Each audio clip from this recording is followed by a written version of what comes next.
Bonjour, bienvenue pour cette édition du mois d'avril 2019 de Ciné-Scène. Non, vous ne vous trompez pas, je remplace Julien. Il avait un petit rendez-vous. Donc du coup, on s'est organisé pour que ce soit moi qui présente. Malheureusement, je n'ai pas sa super mémoire cinématographique qui lui permet de se souvenir des noms des réalisateurs, même des plus compliqués, ainsi que des noms des acteurs. Du coup, j'ai ma petite tablette que vous ne voyez pas, mais elle est là. Et elle va m'aider, enfin du moins pour les premiers films. Pas pour le dernier. Ça, le dernier, avril, dernier mercredi, le 24 avril, vous savez, 24 avril, MCU, un truc qu'on attend. Là, vous voyez? Bon, on y revient tout à l'heure à Marvel. Mais avant, on va commencer par DC et la Warner Bros. Qui nous sortent Shazam! Oui, Shazam, la formule magique qui permet au petit Billy Batson, rien à voir avec le fils de la chauve-souris. Oui, j'avoue, celle-là c'était pour mettre au niveau de Julien. Hein. Batson. Bon. Le petit Billy Batson qui reçoit du magicien Shazam, ou sorcier suprême du DC Universe, on va dire ça comme ça, la possibilité de devenir un super-héros adulte, parce que le gamin, lui, il a 11-12 ans, donc c'est un petit, et il se transforme donc en Shazam, en prononçant la formule magique Shazam.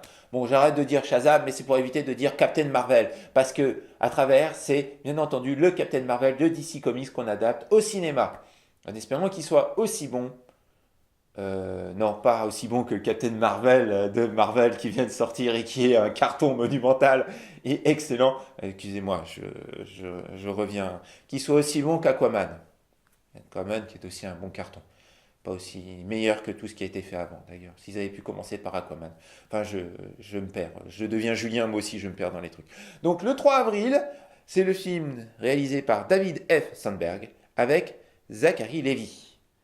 On espère que Shazam nous fera rebondir l'univers d'ici au cinéma, comme Aquaman l'a fait d'ailleurs. Allez, on reste aux États-Unis avec un autre film de science-fiction qui s'appelle Captive State, qui sort toujours le 3 avril en France et qui est réalisé par Rupert Wyatt avec John Goodman. Ouais, John Goodman. Vous voyez pas qui c'est? Oh, si, il a fait plein de films sympas. Il est bon, cet acteur. Bon, c'est quoi l'histoire? C'est l'histoire basique. Hein. On ne peut pas faire plus basique chez les scénaristes américains. La Terre est envahie par les extraterrestres. Youpi! Sauf que, là, on traite un sujet un peu plus délicat. L'humanité va se diviser en deux groupes. Ceux qui vont collaborer et ceux qui vont faire la résistance. Ça rappelle un peu la série V des années 80, le remake des années 2000 qui n'était pas terrible, mais bon, celui des années 80. Mais ça rappelle surtout des pans de l'histoire de l'humanité. La Seconde Guerre mondiale principalement. Collaborationnisme, résistance. Ça peut être intéressant à voir. Dans un autre domaine un peu plus joyeux, il y a le film d'animation Le Parc des Merveilles, adapté d'un conte féerique, excusez-moi mais je n'ai pas le nom en tête, de Robert Gordon. C'est l'histoire d'un parc imaginé par une petite fille qui prend vie. Donc on la suit dans ses aventures avec tous les personnages du parc.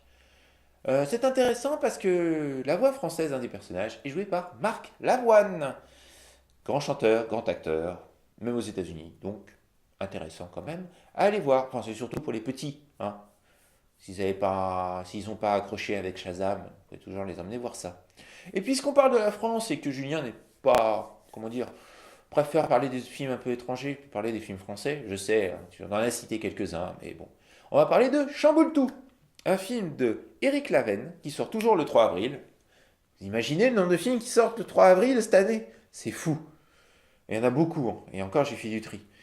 Donc c'est un film d'Éric Laven avec Alexandra Lamy, José Garcia et Michael Young.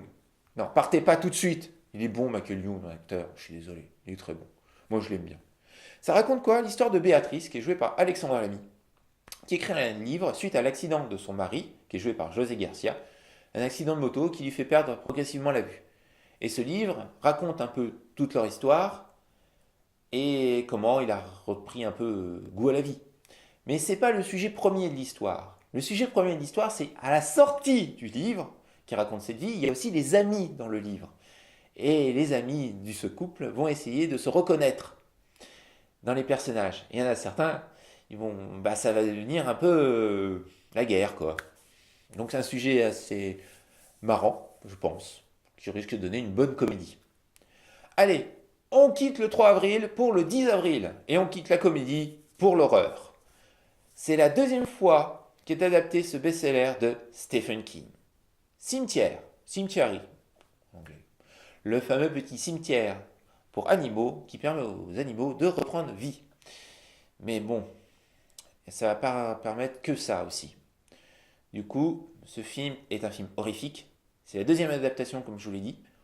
C'est du Stephen King, donc ça peut être bien, comme ça peut être mal adapté, malheureusement, parce que le livre est bon, faut dire ce qu'il en est. Le film, c'est à voir, pour ceux qui aiment le genre, comme moi d'ailleurs, c'est à voir. Allez, je vous fais grâce des autres sorties pour aller directement au 24 avril. Et là, j'ai plus besoin de ma tablette. Car le 24 avril sort Infinity Endgame. Le seul film que le Doctor Strange a vu dans Infinity War. Ouais, pour ceux qui ont vu Infinity War, vous savez que le Doctor Strange a tout vu. Donc nous, on va pouvoir enfin voir la suite des aventures des Avengers suite au coup d'éclat de Thanos, il faut le dire, qui a, avec ça, détruit la moitié de la population de l'univers. Les Avengers vont essayer de remettre tout ça dans l'ordre pour sauver l'univers, tout simplement, avec ce qui reste. C'est toujours les frères Russo à la réalisation, et c'est toujours avec un grand plaisir que nous retrouvons Robert Downey Jr., Chris Evans, Chris Hemsworth, Chris Pratt. Bon, allez, j'en cite un autre, lequel? Allez. Scarlett Johansson. Bah ouais, au moins une fille dans le groupe, normal. Et puis tous les autres, tous les acteurs qui ont participé au MCU depuis 10 ans. Peut-être pas Stan Lee par contre. Vous savez tous qu'il est décédé malheureusement. On ne sait pas.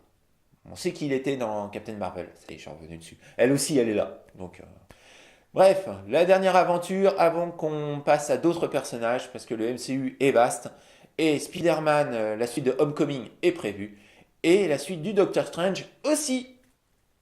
Et ouais, donc le MCU a encore de belles années devant lui. À moins que Disney nous fasse mal définitivement en essayant d'en faire de trop. Mais je pense que suite à leur déboire avec Star Wars... Ah tiens, une référence à Star Wars, tu vois, je pense à toi Julien. Je pense qu'ils vont y aller un peu mollo.